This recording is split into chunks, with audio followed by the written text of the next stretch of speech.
దయచేసి అది కేవలం మీకు ట్రావెలింగ్ పెట్రోల్ ఖర్చులు మాత్రమే. తర్వాత యూసీజీసీలో యునైటెడ్ క్రిస్టియన్ గాస్పెల్ సొసైటీలో ఉండేటువంటి వారు ఒకవేళ కవర్లు సరిపోకపోతే మీరు వెనకాల ఉండండి, కవర్లు ఉంటే మాత్రం వాళ్ళకి కూడా ఇచ్చేయండి.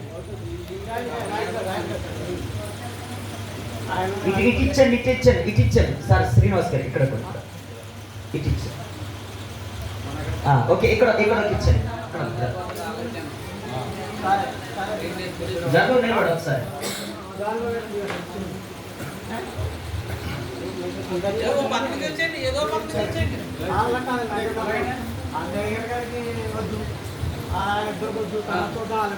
ఇంకా ఇద్దరు బయట ఉన్నారు.